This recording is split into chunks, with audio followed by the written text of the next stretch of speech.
Berdasarkan laporan ini, dapat dilihat bahawa kajian terhadap mesin layan diri telah dijalankan. Perkataan impak di dalam konteks kajian ini ditekankan kerana ianya bermaksud sesuatu itu tidak menunjukkan akibat atau keputusan, tetapi menunjukkan bagaimana sesuatu perkara itu mempengaruhi dan mempengaruhi sesuatu. Di dalam laporan ini juga telah menyatakan objektif kajian. Yang pertama adalah pengkaji mahu mengenal pasti dan memahami subjek kajian, iaitu mesin layan diri, tentang sejarah permulaannya, bagaimana ianya dibina dan lain-lain. Yang kedua pula, mengkaji keberkesanan teknologi ini terhadap kehidupan masyarakat, iaitu dari segi adakah ianya membawa manfaat ataupun tidak. Yang ketiga pula, menganalisi soal selidik dan data bagi mengenal pasti kebaikan dan keburukan mesin layan diri ini. Yang keempat dan yang terakhir, mengemukakan penyelesaian bagi masalah yang berkaitan dengan teknologi ini. Dari segi sama ada ianya daripada masalah mesin itu sendiri ataupun dari segi pembekal soalan, saya akan berikan untuk dijawab.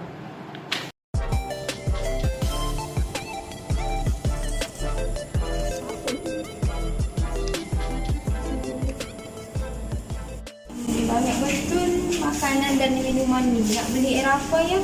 Tapi sebelum tu saya nak tanya awak, apa yang awak faham tentang mesin layan diri secara general? Tak tahu. Mesin layan diri ini merupakan satu mesin yang dikendalikan oleh manusia itu sendiri. Mesin layan diri ini juga menyediakan satu perkhidmatan, menyediakan makanan, minuman dan servis. Antara contoh mesin layan diri yang ada di Malaysia ini adalah mesin urut, mesin touch and go, mesin dobi, mesin air dan banyak lagi. Di sini dapat kita lihat mesin layan diri ini mempunyai banyak kelebihan. Selain itu, dia juga berfungsi ataupun dia pun menyediakan perkhidmatan selama 24 jam. Wow, menarik.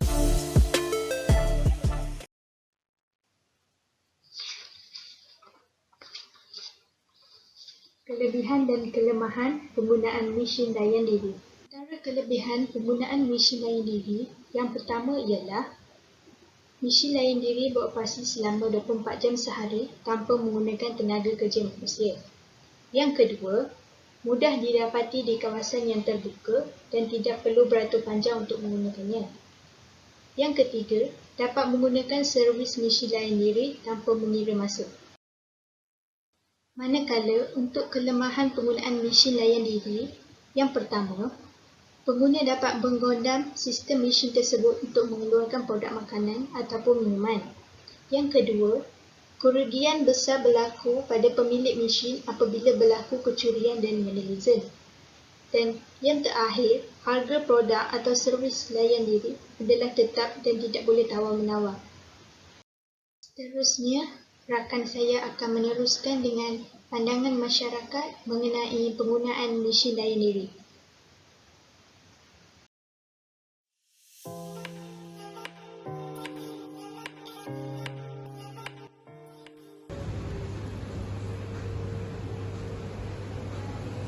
Selamat petang Encik. Selamat petang. Ada apa saya boleh bantu? Saya ingin bertanya Encik beberapa soalan mengenai mesin layan diri.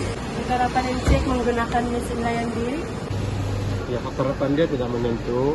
Ini bergantung kepada keperluan. Sebab air ini juga kadang-kadang kami gunakan untuk memasak, selain itu untuk air minum.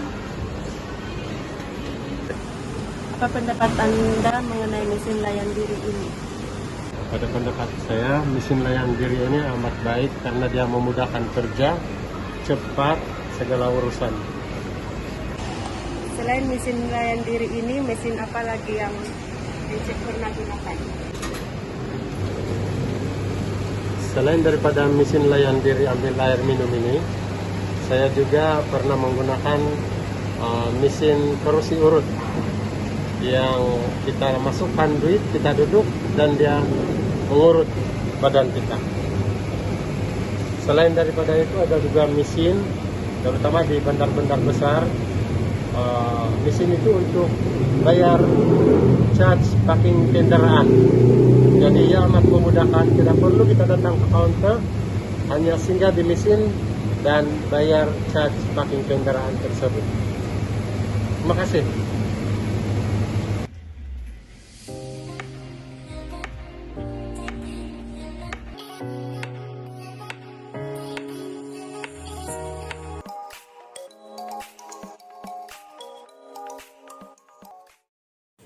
Hai, Assalamualaikum Dik. Boleh tak saya nak curi sikit masa Dik untuk interview? Okey, terima kasih. Sebelum tu, boleh tak saya tahu berapa umur adik sekarang? 18. Sekarang saya tengah tunggu result SPM saya. Okey. Ini soalan saya yang pertama. Selain daripada mesin air gedegar yang adik baru gunakan tadi, ada tak mesin lain yang layan diri yang adik pernah pakai dekat dalam Malaysia ni? Mesin layan diri dekat Dobi. Okey, ini untuk soalan saya yang kedua. Mesin layan diri ni mempunyai lebih banyak kebaikan daripada keburukan. Adik rasa statement yang saya bagi tadi tu setuju ke tidak? Setuju. Sebab mesin layan diri ni dia boleh memudahkan sikit lah kerja seharian. Okey, bagi adik, mesin layan diri yang ada kat Malaysia ni adalah satu keperluan ke tidak?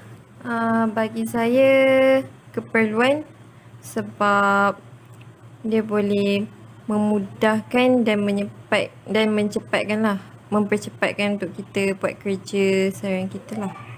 Okey, adik pernah tak menggunakan mesin layan diri yang ada dekat Malaysia ni, lepas tu ada macam masalah servis atau makanan yang adik dapat tu expired ke apa ke? Pernah. Mesin layan diri tu dia makan duit saya lah. Dia tak bagi apa yang saya nak. Tak pun duit tu dia tak detect. Okey, bagi adik, cadangan apa yang boleh kita perbaharui untuk yang masalah yang adik tadi tu?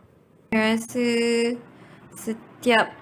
setiap syarikat pemilik mesin layan diri tu dia kena buat dalam 2 minggu atau seminggu sekali dia kena buat servis untuk cek mesin tu.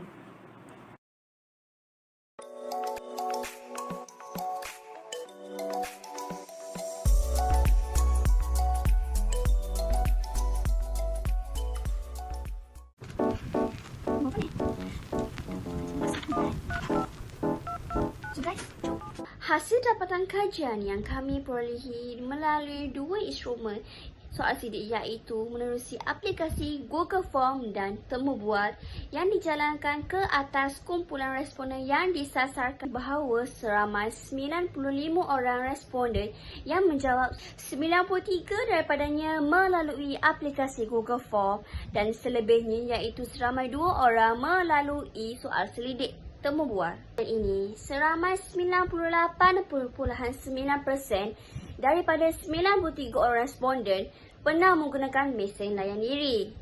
Selain itu, seramai 90.3% daripada 93 responden menyatakan bahawa mesin layan diri ini adalah satu keperluan. Suka saya simpulkan bahawa kemudahan teknologi seperti mesin layan diri ini mendatangkan lebih banyak kebaikan dan faedah kepada pengguna. Malahan juga, mesin layan diri ini memudahkan urusan seharian pengguna kerana servis ini beroperasi selama 24 jam. Sekali, kita sebagai pengguna hendaklah menggunakan teknologi mesin layan diri yang disediakan sebaik mungkin agar ia dapat dimanfaatkan bersama pengguna yang lain.